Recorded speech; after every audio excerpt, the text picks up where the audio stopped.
Okay, there we go. Okay, I would like to welcome all of you to this webinar today. I'm excited to be here. Um, Whether you're new to hands-on equations or if you've had some experience with it, I think you'll walk away today's sessions with fresh eyes and renewed excitement. Um, There'll be some interactivity in this webinar. I'll be inviting a few of you to step into the student role throughout the session a few times. You may respond as a confident student or as one who is not quite sure what to do. In any case, if so, I'll be the coach and I'll guide you the same way you might be guiding a student. So feel free to play any role that you wish. All of us are aware of the difficulty that many students have in algebra. It's very abstract. So this is Dr. Henry Borenson. My goal was to develop an approach that would enable even young children to understand equations. Instead of hitting their head against the wall or the door, everything makes sense to them.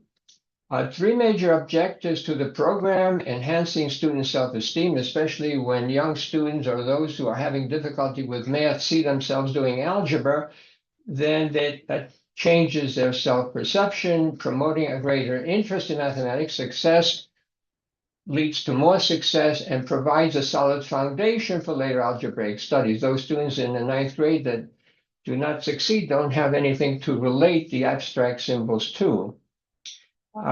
We want to use appropriate tools strategically, so we begin with concrete materials.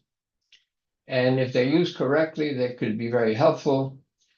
So when you begin the program, you'll be asking the students to take out the red cubes and the blue pawns, and they'll have a laminated scale. Then you'll have a few students helping you distribute that to the class. And you, the teacher, will have this stationary demonstration scale. Nothing moves here. It's just used to illustrate the equation. You have these nice blue pawns, and you have these number cubes. So we have a blue pawn. We would like to find its value, and the value changes from problem to problem.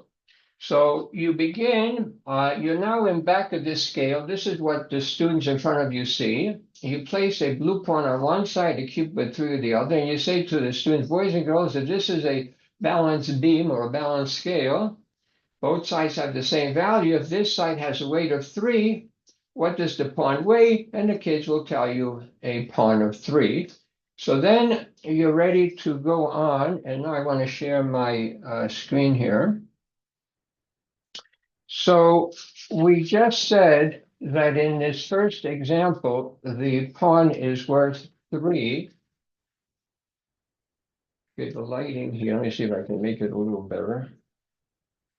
Okay, so the first one is 3. So we write down x is equal to 3 because x is going to be another name for the pawn. Now, in the second one, you have 2 pawns worth 8.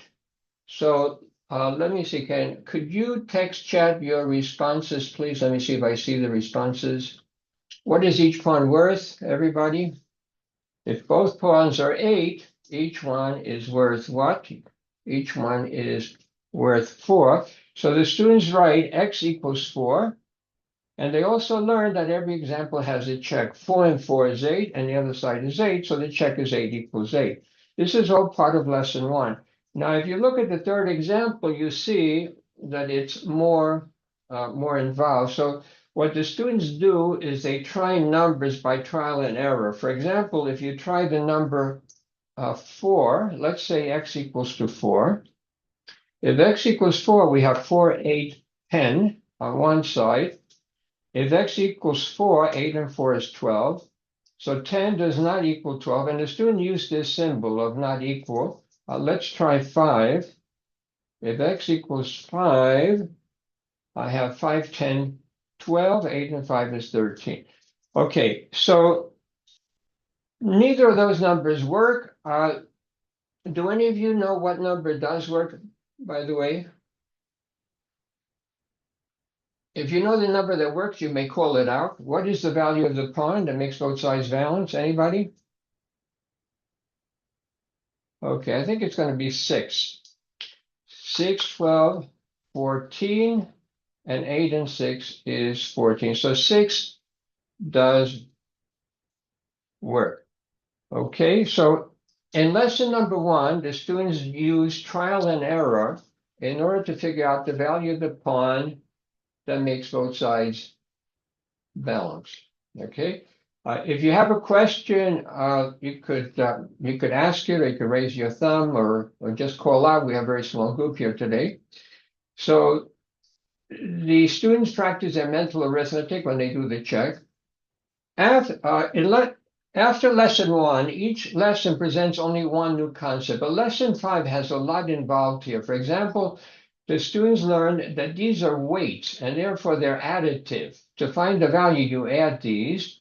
They learn that the pawn is fixed. If it's 5 here, it has to be 5 everywhere.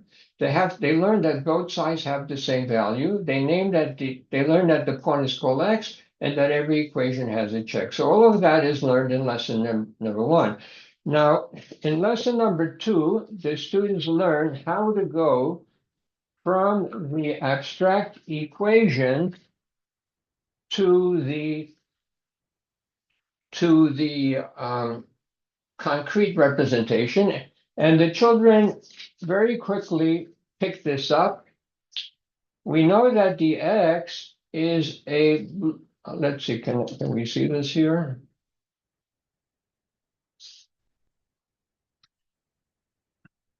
Okay.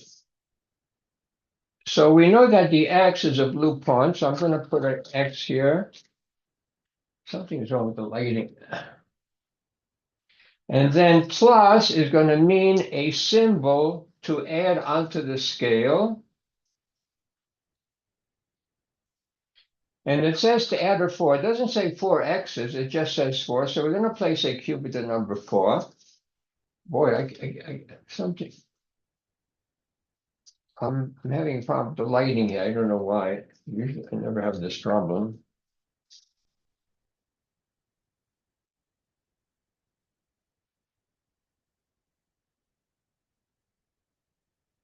Okay, and on the other side, we have 2 x's plus 3. So we're going to place 2 blue pawns and a cube with the number 3. So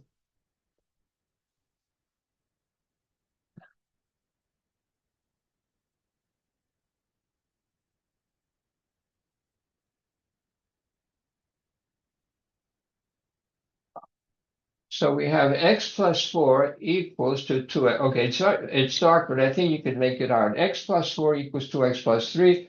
So the only thing they learn in lesson 2 is how to go from the abstract equation to the concrete representation.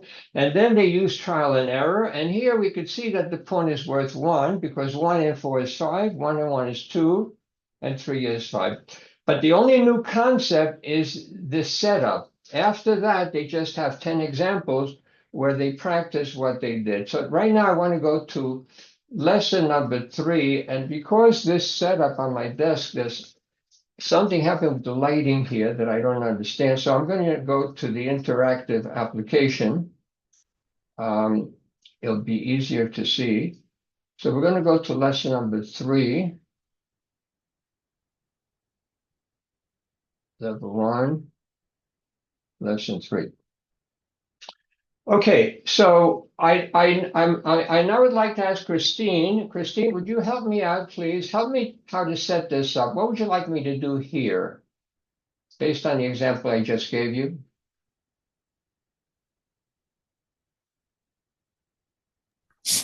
Yes, Well, we please. need to figure out what X is. Well, the So X is the blue pawn. What do you want me to do when it says 4 X's? we need to multiply. Well, we wanted, okay, good, but we want to know how to set it up with the game pieces. So based on the example I just gave you, 4 X's means 4 blue pawns. Okay, so Four blue pawns. we're going to place 4 blue pawns on the scale. Now the plus sign we know means to put onto, and it says 2. So the 2 by itself is going to be a cube with the number 2. And what would you like me to do on the right side, please? 3 blue pawns and then a 9 cube. A 9 cube, very good.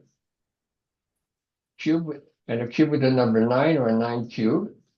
Okay, so this is the setup. Now, as you everything that I'm telling you here is in the manual. What you do with lesson 3 is you give the students like 20 or 30 seconds to try, and hopefully none of them guess the right answer, and then you stop them because you want to show them an easier approach. But first they're going to try. For example, if they tried the number 6, they would have to say, they would have to count 6, 12, 18, 24, 26, and then here 6, 12, 18, and 9, 26. So if they tried 8, there's a lot of arithmetic involved. So after they've tried this for 20, 30 seconds, you say to the class, boys and girls, please stop thinking. They start to laugh. And you say to them, would you like to learn an easier way to get the answer? And usually they'll say yes. Occasionally there's a child, believe it or not, that likes to do the trial and error.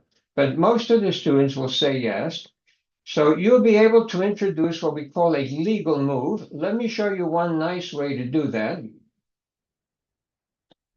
So one approach for doing that is this. We bring one of the students, this is, by the way, a first grader, we bring one of the students into the front of the classroom. He is facing the class. You are over here next to the student, and you place 2 blue pawns on one hand and 2 on the other.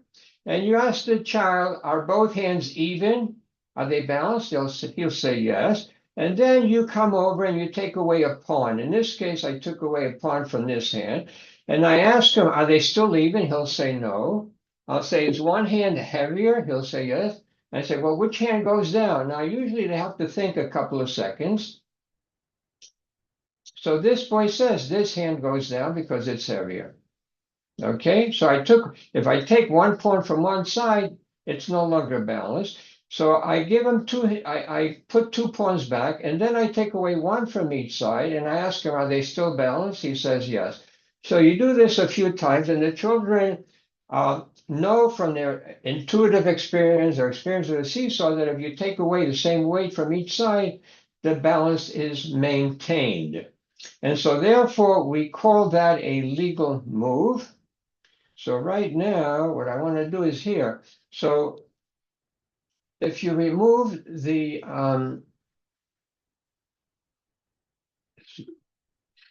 so right now, this system is balanced because that's what the equal sign means. It means that both sides are the same weight. So therefore, if you do this on the scale, you would be removing a pawn on each side using both hands simultaneously. You would do that a second time. So each of these is a legal move. And in each case, the balance is maintained. And now you have a much simpler equation. This side has a weight of 9. This side has a weight of 2. Would you text chat, please, what the value of this pawn is? Okay, just give me a text chat. What is the value of the pawn? You have a 9 on one side and a pawn and a 2 on the other. Just write x equals. Okay, I'll give you a few seconds to write that in. You should be able to find the chat panel on Zoom there.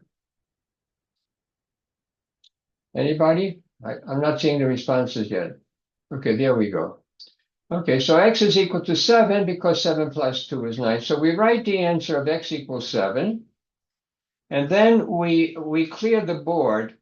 The reason we clear the board is that we don't want the student to get mixed up with what's already there. So right now we're doing the check. Notice we don't do the check in the abstract equation. This is still too new to them. So instead what we do is we set it up one more time. Now here it takes me a good 10 seconds to set it up. On the student scale, it takes 4 or 5 seconds at most. You pick them up and you move it. But here I have to drag it, and so it takes a little longer. So we said that x is 7, so let me do the check. We have 7, 14, 21, 28, 30. And here we have 7, 14, 21, and 9 is 30. So the check is 30 equals 30. If you're the teacher in front of the classroom, you could have the class respond with you. As you do the check, as you point to each pawn, they tell you, they add for you 7, 14, 21, 20. Later on, or if the kids are in the old third, fourth, or fifth grade, if they're already familiar with multiplication, they can also do it this way. 4 sevens are 28 and 2 is 30. 3 sevens, 21, 9 is 30. Okay, so in any case, the answer to the check here is 30 equals 30. And okay, so in lesson number 3, the students learn the new concept in lesson 3 is that we may do a legal move with the pawns and the balance is maintained. So now I want to move to lesson 4. Okay, so we already know how to set this up, so I'm going to set it up for you. I'll tell you what, Jennifer, help me with the setup, please. Okay, you need 4 of those, and then the 5 block. Okay, we call it a 5 cube or a 5 5 value. cube, I'm sorry. Yeah, would you all repeat that to yourself or mentally? 5 cube or 5 value? Okay, good. By the way, you don't want to say a 5 dice. Okay, all right, good. Okay, and on this side, tell me.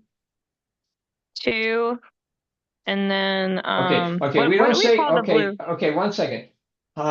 Sometimes kids will say 2, and we say to the kids, boy, if you say 2, the rest of the students don't know if you mean the 2 cube or 2 pawns.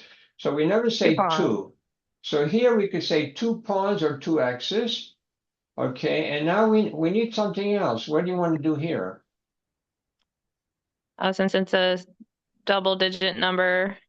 Okay, I need to do What is, something here. well, I would say the 10 cube and a 3 cube. Okay, very good. These are weights, so we need 2 weights that add up to 13. Sometimes the kids will place a 1 and a 3, and you ask her, how much is a 1 and 3 weight? And that's a 4. So these are weights. Okay, now we already know that we could do a legal move with the pawns. So let me do that. Okay, now once you do this legal move with the pawns, there are a few ways that the students can solve this problem. One, if this is a 13 and this is a 5, these must be 8 because 8 and 5 is 13, so each pawn is 4. However, in lesson number 4, the students learned that we may also do a legal move with the cubes. In other words, if I could take a 5 value from this side, provided I take a 5 value from this side. So I'm going to remove this 5. And now you could remove this, you could do this legal move any way you want. I'm going to remove it from the 10 and I have a 5. So I see that 2 pawns are worth 8, and that means that x is equal to 4. Okay, so it looks like x is equal to 4. So Megan, I want to do the check. Can you help me out with the check, please?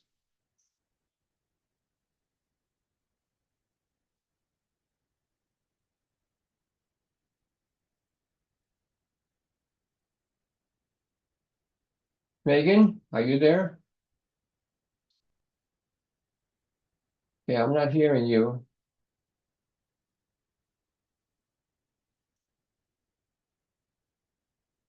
I'm not hearing you. She texted in the chat that she's trying to get off of mute. Oh, Megan, are you okay now or? Okay, let me go to Christine. Christine, I want to do the check. So to do the check, we go back to the original physical setup, and now we just evaluate. If x is 4, you got 16 and 5 is 21. And on the right, we have 2 4s are 8, 18, and 21. Okay.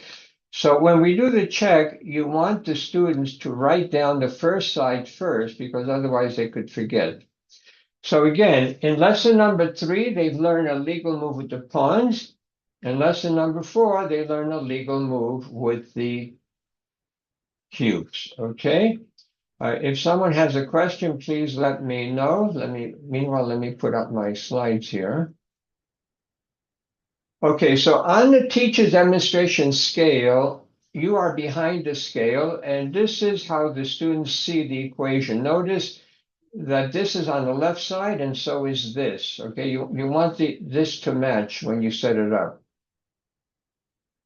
This legal move is performed simultaneously with both hands. Otherwise, students can, for two reasons, as you can imagine. One is they keep the balance, and two, they don't get mixed up and lose track of where they are. On the student balance scale, the number cubes are facing upward so that you, the teacher walking around the room, can quickly spot them. Here the child has removed 3 pawns from each side. To do the check, we clear the board. Okay, we want the students to redo the check again. Sometimes they'll set it up incorrectly. The answer won't work, and so if they set it up again, the chances are they may not make the same error the second time.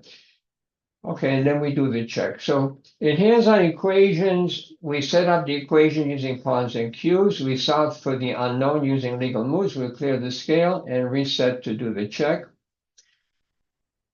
When we remove 3 pawns from each side, that's called the subtraction property of equality. When we were in school, we were told whatever you do to one side, you do to the other. But you see, you can't remove a 2 constant and a 2 coefficient. They have different meanings. So what we say to the students, repeat to yourselves mentally or to yourselves, we may remove the same number of pawns from each side. Please repeat that. Or we may remove the same cube value from each side. Okay, so notice we don't have to remove the actual cube. As long as we remove the cube value, a lot of research shows that hand gestures helps with the learning. So we just did the legal move with the cubes. You don't have to try to, remember what we're doing today. The manual you'll quickly review what we did. Now notice the way the manual works. There's one teaching example that you lead the class to, and then it's in small print here, but you notice there are 2 practice examples. So you give the first one to the class, they all do it at their seats, and then you ask a student to come up and do it for the class on the demonstration scale. If everybody's in agreement, you do the same thing with the second one, and then you give the worksheet with 10 examples. Okay, so that's going to be the format for each lesson. This is what the worksheet looks like. You have 4 examples on the new work and 6 on previous work. Notice that you need the value for X and the value for the check. So very often when you have a class of students, you'll have a child that will finish first. He'll come up to you, and then you look at the answer key and you can quickly check if because it's the same layout, if the values for X are correct and the value for checks are not. If you see that it's not, you say to Sid, Johnny, number 6, could you redo the check, please?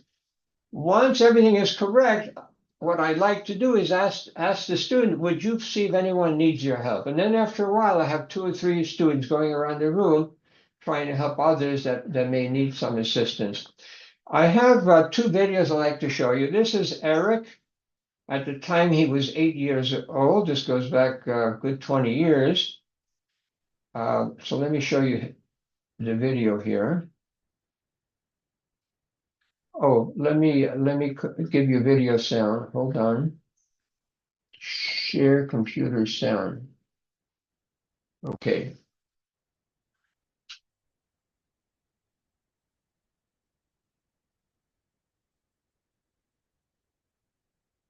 Okay, it takes a couple of seconds. It should open up any second.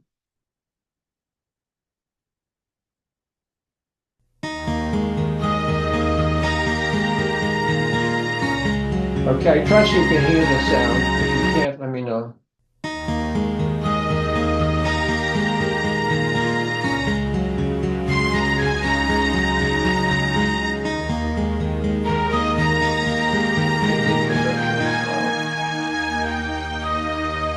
For this problem, we have 4 x's on this side and a 5 value. On the other side, we have 2 x's and a 13.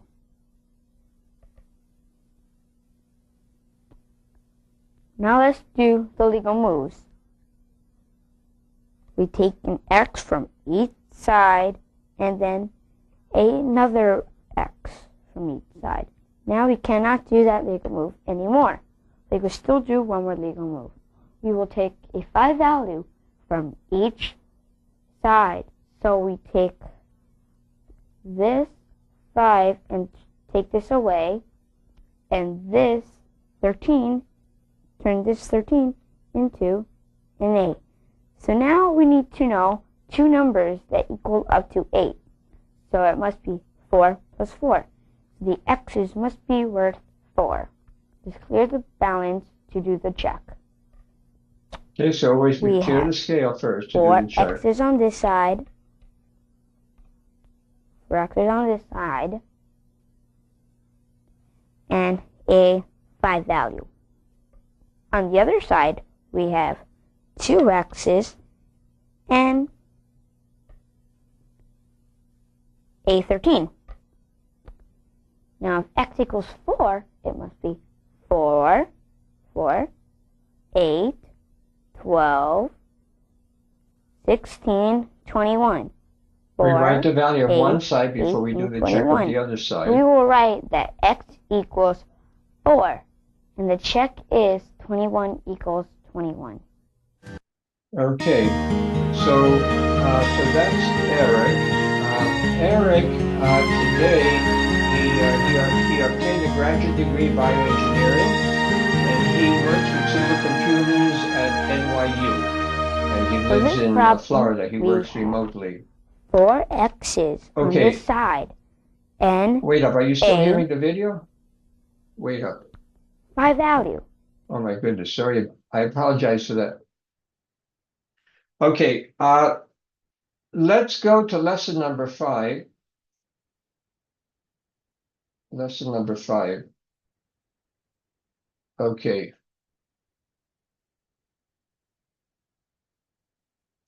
Now, we notice that lesson number 5 has a new element. Who would like to tell me what the new element is in lesson 5? Just call it out, please. What would it be?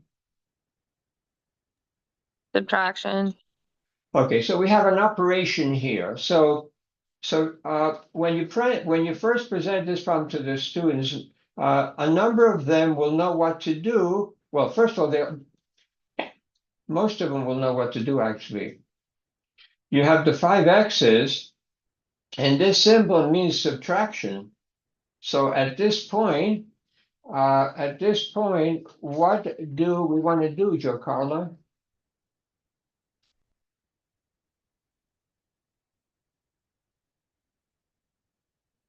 We want to take away 3 x's as part of the setup process, okay? So this is not a legal move. This is just following the instructions of the problem. So 5x take away 3x plus 2 equals x plus 5.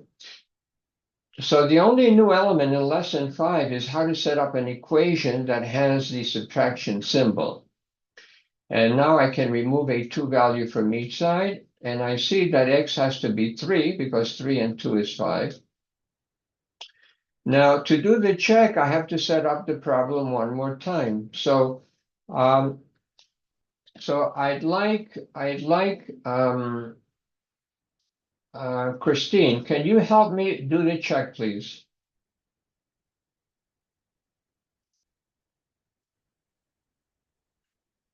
Yes, sorry. Okay, so you need 5 pawns. Okay, give me a second. Christine, super student. So we need 5 pawns, yes? Yes, 5 pawns. And then is that where you can put the minus? Right, right. In setting up the equation, we follow instructions from left to right. So the next instruction is subtraction. So what do? You take the minus the subtraction symbol and put it or take them away. Okay, so you The don't put the subtraction outside, can symbol, you put right, exactly. okay. Subtractions, right. The subtraction symbol is an instruction to remove from the scale. And now we have a plus. That means we have to add to the scale, and we add a cube with the number 2. So can I ask a quick question about this? Please. So how you have down next to over on the right side of the scale, you've got like the equals, not equals to, the check and the minus. Are those used at all? They're only used in the interactive application. They're only used for the check. Okay. Good. Okay. And on And the then right side, yeah. sorry, and yeah, on- 1 pawn and a 5.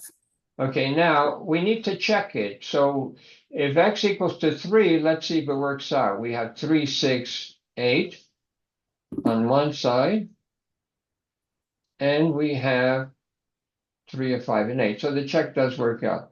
Okay, so here's where I use these symbols, okay? And if you want to, you could put the check mark here. Okay, that Optional. makes sense. Yeah. Okay, so the important thing in lesson 5 is that when you see the subtraction symbol, you take away from the scale. Notice this is not a legal move. This is just following the directions of the problem, okay? That's why we're removing it from only one side. Okay, so that is lesson 5. Okay. Now, when I do this lesson, and when I visit classes even now, inevitably there are some students who won't set out 5 points and subtract 3. They'll do it mentally. They'll anticipate what they have to do, and they'll set up the 2 pawns and a 2 cube. In other words, they'll do this mentally without being taught, just because it has meaning. So many students will mentally subtract the 3x from the 5x and simply place 2 blue points down. Without explicit instruction, they're learning to combine like terms. Okay, so these students are seeing mathematical structure. Now, this young lady was in first grade at this time, and I have a video for her, and I'd like to share it with you. And again, I want to emphasize the need to what subtraction means and the need to reset the problem to do the check.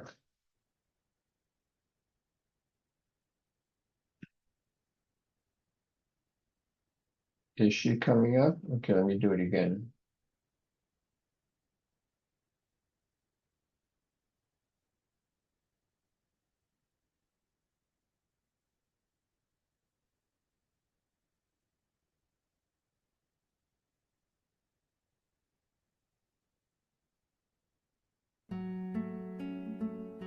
Hey, Rachel, I'd like you to help me with this problem. Please set it up for me. So let's begin with a 4 constant or 4 cube.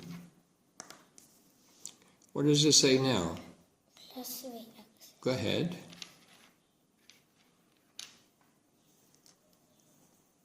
Plus 3x, and now what?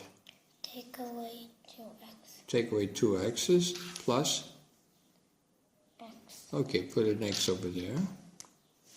And on the other side, what do we need? X plus 5. Okay, why don't you do that, please? X plus 5. Okay, do you see any legal moves we can perform? Wow, so all of this complicated equation has simplified to, I don't know if I should call this a baby equation, but this side has a weight of 5. This side is also 5, but this is already 4. What must the point be? 1. Okay, let's write down x equals to 1. And now let's clear the scale. So there she clears the scale first before setting up one more time. So this forces her to go through all the reasoning, all the steps again. So you have a 4 there. Plus 3x. Mm-hmm. Take away 2x. Uh-huh. Okay, she did those 2 steps in one step, pretty much. Uh-huh. And on the other side? X plus 5. Okay, very good. Okay, now we just said that x is 1. So how much is this side if x is 1?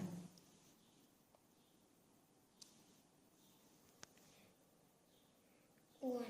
Hmm? 6. 6. And how much is this side of x is 1? 6. 5 and 1 is 6. Okay, please write over here, 6 is equal to 6.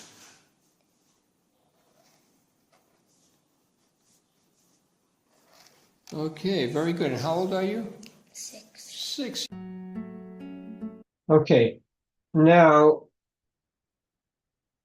okay, so I think we have a pretty good understanding of that lesson. Now, lesson 6 is not one that students can learn on their own because you have a new notation here, as you see, the parentheses. So I'm going to take you through this lesson, and you could just mentally visualize doing the same thing. So I'm going to share paper here. Okay, let's see. So the students learn a 4-step procedure for this type of problem. First, they cover the 2 outside the parentheses, and they set up what's inside the parentheses. Okay. So what's inside the parentheses, it's an x and a 3. So the students set up an x and a 3.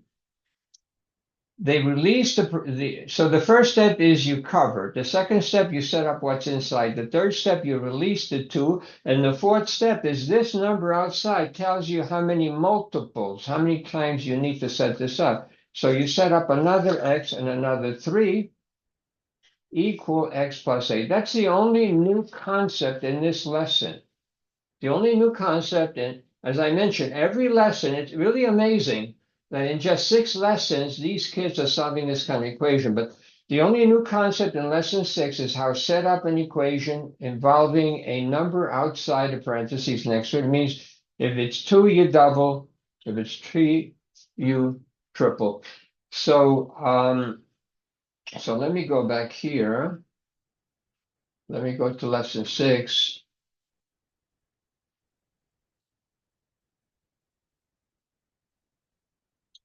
Okay, so doesn't matter. Let's do this one. Okay, let me get Christine maybe.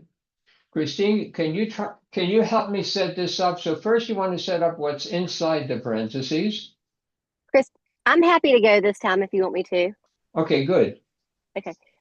All right. So you would start off with doing 2 pawns Okay. and a 1 Okay, value. we're going to call it a 1 cube or a 1 value. Okay. Okay. Yep. 1 value. Good. And now? And you want me to Oops. go ahead and do the parentheses, doing it twice? We're going to set the same. Twice. Yep. We're going to double it. Do it. I mean, we're going to repeat what we. Okay, we're going to do it twice. Good. And on the right we have. We'll have 1 10 cube and 1 8 cube. Or Okay, 10 value, good. 8 value. Okay, good. So at this point, how can we figure out the value of the pawn?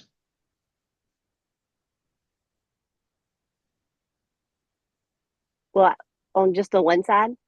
Yeah. So What you is just it? do 4 X's. Well, what can we, by inspection, can we see the value of the pawn? We can also do another legal move with the cubes, but can we see the value of the pawns by inspection? This side is 18. By the way, notice this gesture. You could do that on the teacher scale with your hands, and that helps the students to understand this whole thing, 18, means that this whole thing is 18. Okay, that's called a gesture.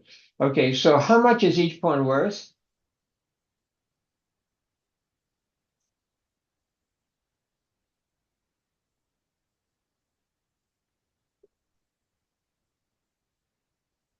Do we have an answer, or do you want to do a legal move, or you want to take a guess? In other words, let's say the student is stuck here. So there are a few things you could do as the teacher. One of the suggestions could be for the students to do a legal move. What legal move can we do? Could you take away the 2? Take away 2 value. Take away the 2 1. Take away the 2 1 cubes. So I take this one away. I take this one away. Take away the 8.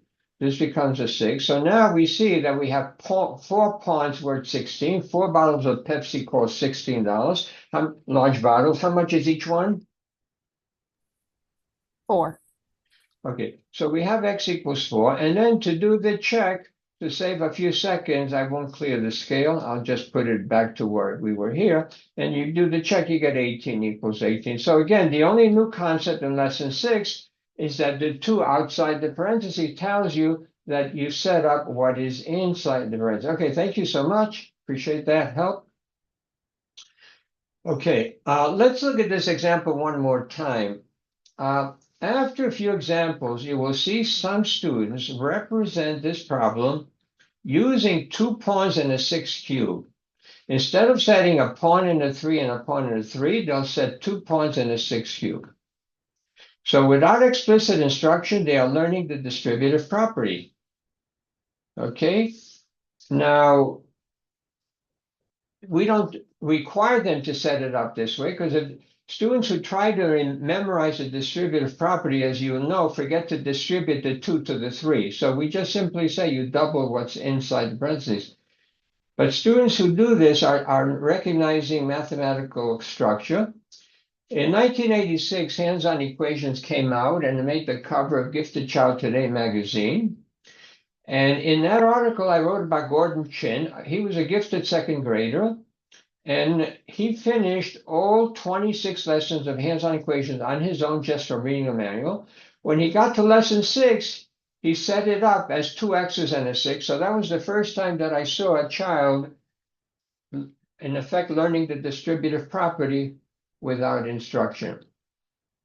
The most effective learning is to go from concrete to pictorial to the abstract. So right now, I'd like you to follow with me. If you have the handout, you could do it there, or not. You maybe have another piece of paper and pen. Okay, I'd like you to follow with me on how to do the pictorial notation. So after the students have 6 lessons, they're ready to go on to the next step.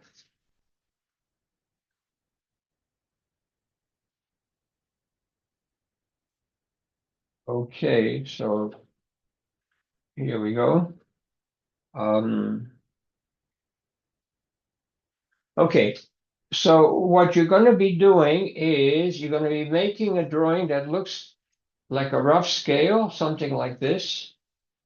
Younger kids like to make a fancy scale, but that's good enough for us.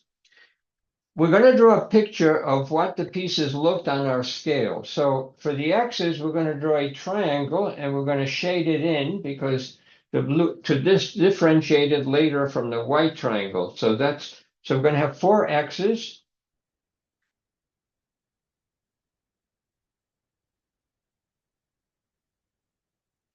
Now, just as we did not have a plus sign on the scale, we don't have a plus sign on the pictorial scale, but we do need a 3. So we're going to make the 3 first, and then that way we have plenty of room for the cube.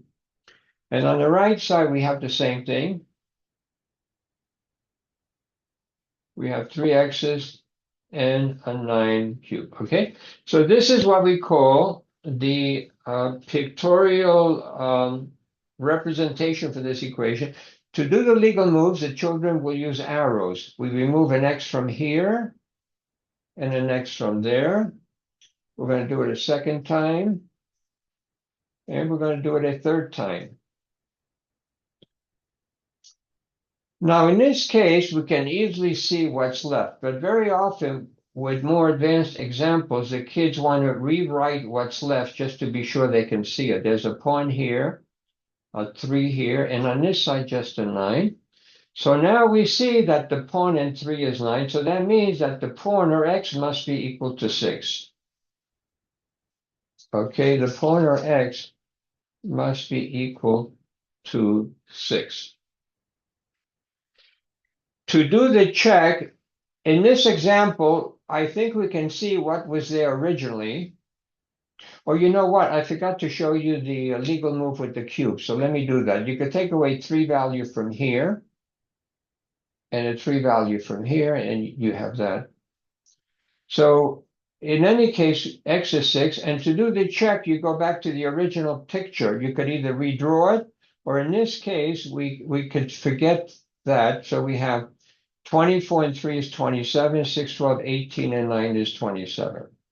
Okay, so that is the pictorial notation. Now, If a problem involves, you're going to be given an evaluation at the end where you're asked to do a pictorial problem. So if the problem says twice 3x plus 5, for example, and I'm not going to finish the rest of the equation, but the double can be done either next to each other or you could do it on top of each other. So you could have the 3x this way with a 5. If you have enough room, you could do it next to it, or you could also do it this way. The same thing on the student scale. They could do it on top of each other, okay? And then the rest of it, you know how to do. So that is lesson 7. The students learn the pictorial notation. Okay, so here you have the arrows for removing the x's.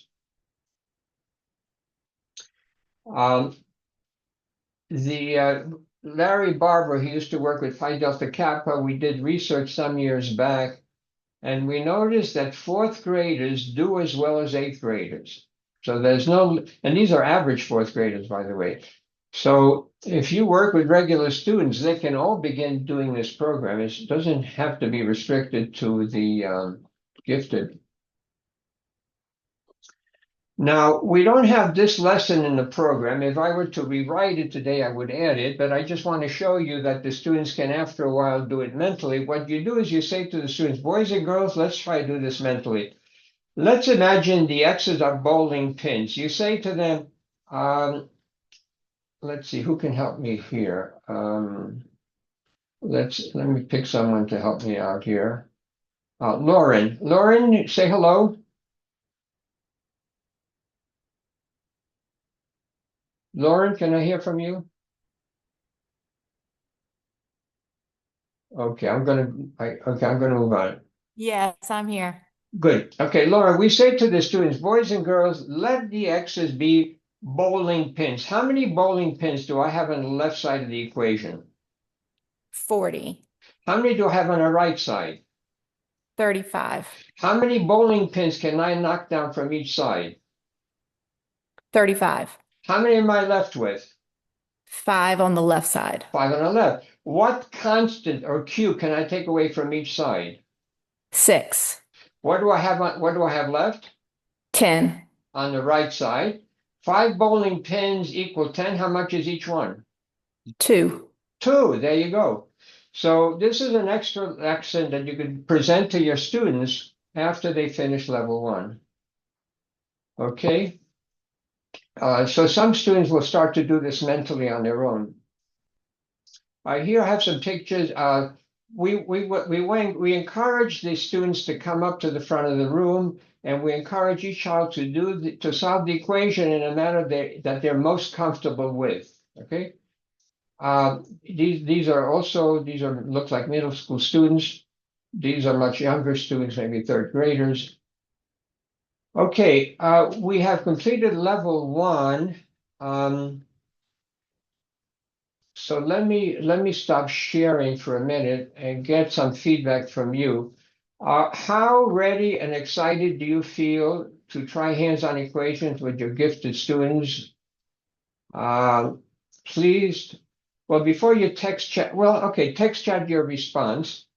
I'll give you a few seconds to do that, and then I'd like you to share. So I'm going to stop sharing right now. Okay.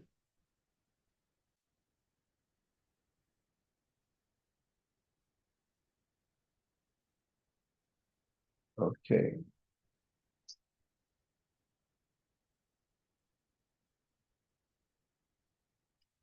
Okay, I'm reading it. I think it will be fascinating to watch my third graders try to figure out these equations. Okay, good.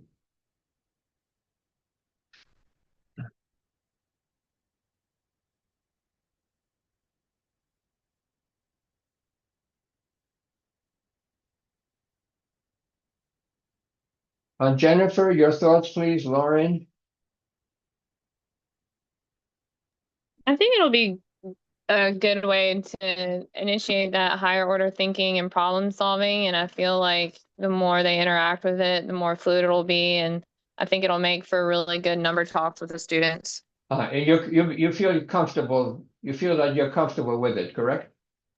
Yes, it's pretty easy for me to catch on as a teacher. So I feel like the more I play with it as well, the more confident I'll be with using it in my classroom. Okay, very good. And Lauren, your thought?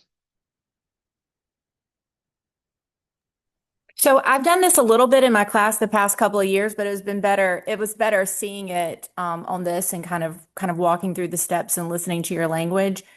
I do think it's really good for kids. At first, they seem to struggle, but once they start understanding the concept, it definitely builds confidence. Okay, so hopefully there'll be less struggling with these some of the ideas we presented here today. All right, now what I want to do now is we want to be able to apply what we learned to verbal problems. So I think you may already have this. So let me give you an idea of how we do verbal problems with hands-on equations. So if we have the pawn represent a number, I don't know what the number is, but if I'm told, okay, something happened here, just got, okay, let me see if I can change the view here. View, how about 100%? Okay, that's better. So if we're told that twice a number is 10, that means that 2 pawns have the value of 10. If I'm told that a number increased by 2 is 10, that means you have a pawn and a 2 cubed be 10. Okay, so first of all, look at this and tell me if this makes sense. This is twice the number. This is a number increased by 2. If you're told that twice a number increased by 4 is 10, then you need 2 blue pawns, a 4 cube, and a 10. I'd like you all, please focus on this for a minute. See if all of these make sense, because you'll be wanting the students to understand the difference in language here. Okay, so assuming you're okay with that, then we are ready to apply this. In the workbook, you have this layout. So for example, here, when it says find a number, usually when it says let the pawn be, the question will tell you what that is. Find the number, so let pawn be the number. The students will set up the equation on the scale. They'll write the value of the pawn. They'll answer the problem and do the check. So let me go to, we have a verbal introductory application. So let me go to that. It'd be easier for me. And let me go to number 29. Okay, 29 is over here. Okay, so let pawn be the number. Now the problem says 3 times a number. Now this is, let me see if I can make this smaller here. I don't want it that small. Oh, that's better. Okay, the problem says 3 times a number. Well, we know that that 3 times a number would mean the pawn 3 times, right? Here's the number 1 time, 2 times, 3 times, increased by 5, gives the same result as twice the same number increased by 10. So this is twice the same number increased by 10. So if you look at this, these game pieces convey exactly the same meaning as all those words. So at this point, we could do a legal move to solve it. In the drawing, you would use the arrows like before. Let's see, we'll do a legal move. Okay, so we see that the pawn is equal to 5. And to do the check, you could reset the original problem one more time. And if you do that, you'll see that both sides have, well, first of all, we have to write the sentence in sentence format. So the number is 5. And the check, we'll see that both sides are 20. So it's 20 equals to 20. Okay, so that's the approach that we use. We write down what we want the pawn to represent, and then we set up the equation. Okay, now In this next example, by the way, the workbook that you have has a solution section. So the solution section, you can go through that before you assign it to the kids. Okay, now, if you're given a problem such as this, Cherry is 5 years older than twice the age of her little brother Seth. If the sum of the age is 23, how old is each? One approach is to take a number at random. For example, let's say Seth is 3. Sherry is 5 years older than twice his age. Well, twice 3 is 6, plus 5 is 11. So if you take the sum of the two kids, you have 3 and 11, you don't get 23. So one approach is this for students to try different numbers, trial and error. And you actually want them to do that so then they will appreciate more the algebraic approach. So if Seth's age is a point, can somebody tell me what Sherry's age will be in terms of a point?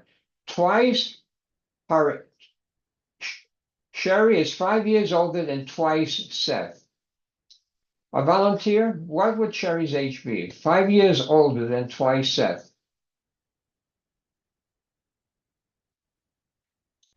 Any volunteers? All right, let me go to 56. Let me go to 56. Problem 56.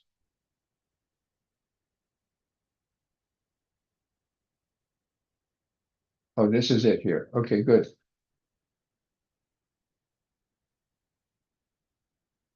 So if Seth's age is a point, Sherry is 5 years older than twice Seth. So again, this is where we use these things. This is twice Seth, and this is 5 years older.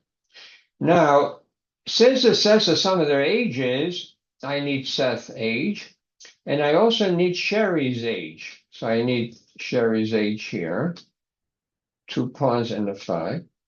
Okay, tell me if I'm mistaken here. This is Seth, this is Sherry, and their sum is 23.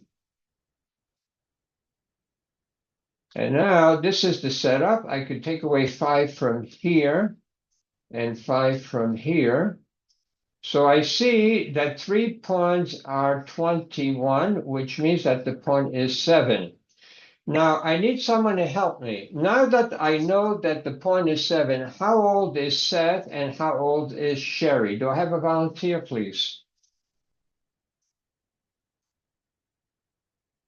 The pawn is 7, and we said let H be a pawn. Who would like to give me the speak up? Okay, let me pick someone. Jennifer, can you help me? How old is Seth?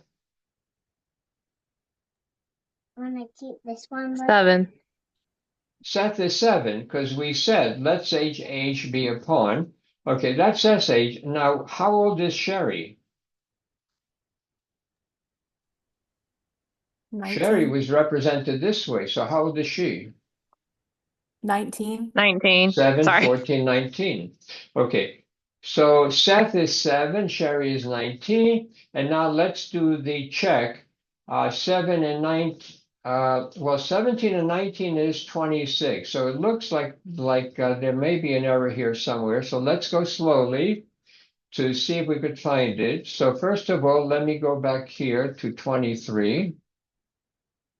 1 second, please. Sherry was 5 years older. So first of all, check me on the setup here. Sherry is 5 years older than twice Seth, and together they're 23. This seems to be okay, right? Okay, let me take away a 5 from here and a 5 from here. Now, this is 10, 15, and 3 is 18. So the pawn is not 7. What is the pawn? 6. 6. 3 pawns are 18, so the pawn is 6. So it looks like that's where our mistake was. So let's make this a 6. Okay, now if Seth is 6, how old is Sherry?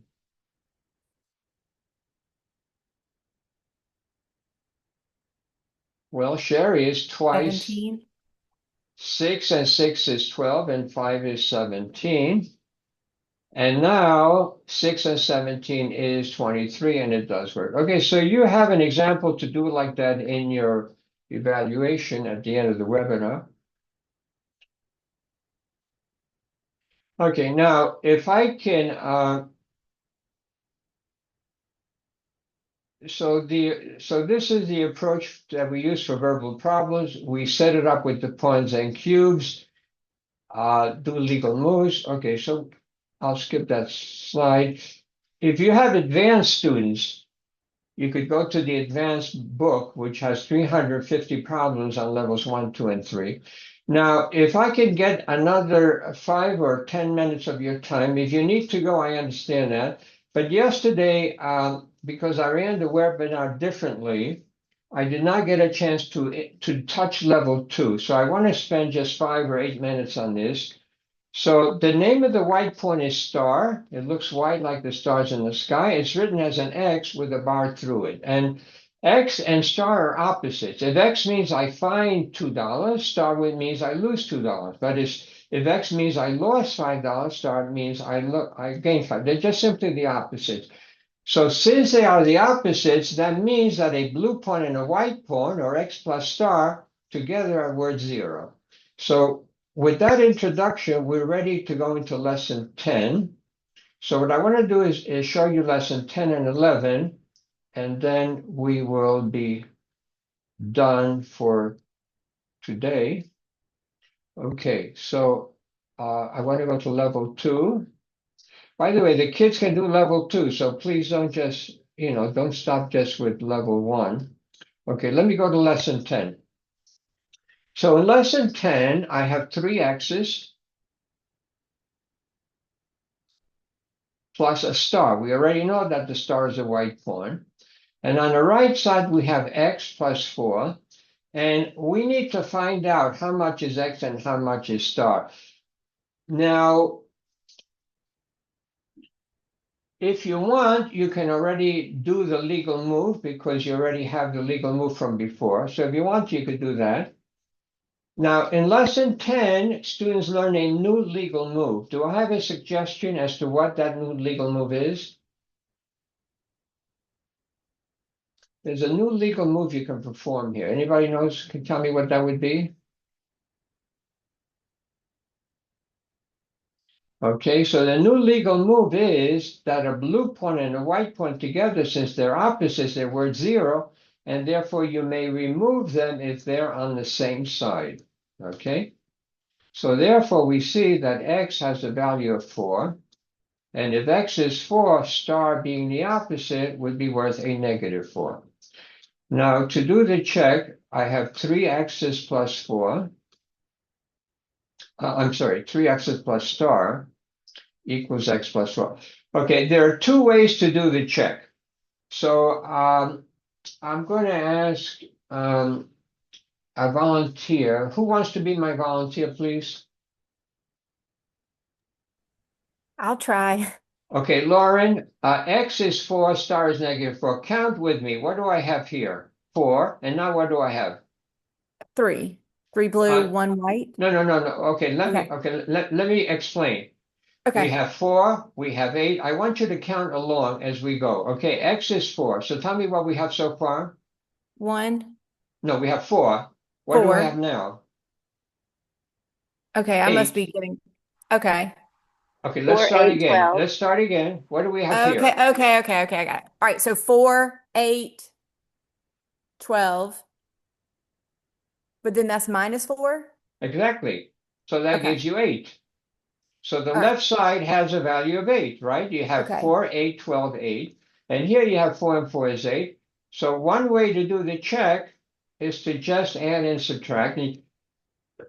Excuse me, and you get 8 equals 8. Thank you so much. The other way to do the check is to realize that a blue and a white point is 0, so you could just forget about them. You don't remove it because the check needs to be done in the original physical setup, so the check is 8 equals 8. Those are 2 ways to do the check. Now, to wrap up this webinar, I want to get to lesson 11 because there are 2 ways to, there are 2 new legal moves that I want to give you before we stop. Okay, so we're doing great with time. Doing fabulous, actually. Okay, so first of all, I need a response. Just all of you could speak it out if you like. Would this be a legal move? Can anybody tell me, is this legal or not, what I just did here? No. The answer is not. If that were illegal, everybody that invests in the stock market would be a millionaire because all their losses would be gains. That would not be a legal move. So we need to solve for X and star, and we need two legal moves to do that. And we don't say to the students, boys and girls, as this white pawn travels through space, it magically becomes a blue pawn. Okay, hands-on equations wants to use logical reasoning. Do I have a suggestion for one legal move for removing the white pawn? I want the cube by itself. I want to remove the white pawn. Do I have a suggestion? Going once? Going twice? Anybody? Okay. So one legal move is this. Just as we can subtract the same value from each side, we can add the same value from each side, okay? So you can add a blue pawn to each side, and now notice what you could do here. You could remove a pair of opposites from one side. And so you see that 3x's are 6. That means that x is equal to 2. Everything I'm showing you here is in the manual. And on the other side, star is a negative 2. Now let's do the check to see if it works out. If x is 2, 2 and 2 is 4. To do the check here, we begin with 6. 6 lose 2 is also 4. Okay, does anyone have the second legal move that I can use for removing the white pawn? Okay, the other legal move is this. A blue and a white pawn is worth 0. So therefore, we can add a convenient 0 to either side and it won't change the balance. Now, to add to the white pawn, do I want to remove the white pawn? Do I want to add the convenient 0 here or do I want to add it here? Do we have a suggestion? How many say here? How many say here? Where do we add it to get rid of the white pawn? Here or here? So the answer is here, because if we add it here, then we can remove the white pawn. Okay, so again, to wrap up the webinar, I just want to review the two legal moves that we learned. One, we want to get the cube by itself. One approach to get rid of the white pawn is to add a blue pawn to each side, because that will allow us to remove a pair of opposites. So all of that is taught in lesson 11. And then in lesson 12, we're taught that another approach is to add a convenient 0 to one side. And then you can do that, okay? All right, so a couple of comments just to wrap up the webinar. Notice that this legal move is done with one hand to reinforce the idea that the blue-white pawn have to come from one side. Okay, so somebody besides class ed, we have an interactive application for the smartboard, also for the interactive whiteboard, and we have virtual game pieces available, and we also have hands-on equations fractions. You can check our website. We have many videos on Borns Income on Facebook. So hands-on equations can provide your students with a heightened sense of self-esteem, greater interest in mathematics, and a solid foundation for later algebraic work. So I want to thank you for your participation in this webinar. Your dedication to helping students reach their potential is inspiring. That's why we're doing this work. I wish each of you much success in giving your students the gift of early algebraic thinking in a way that's concrete, joyful, and confidence building. So right now, what I want to do is share with you the evaluation form via the chat panel. Okay. Your computer.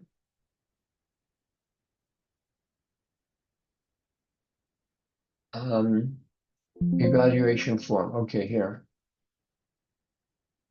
Okay, so if you open up that evaluation form, there are 3 questions. You want to rate the webinar, how much you got from it. There are 3 questions about how you gained from it. And then there are 2 questions on the back that are to be done pictorially.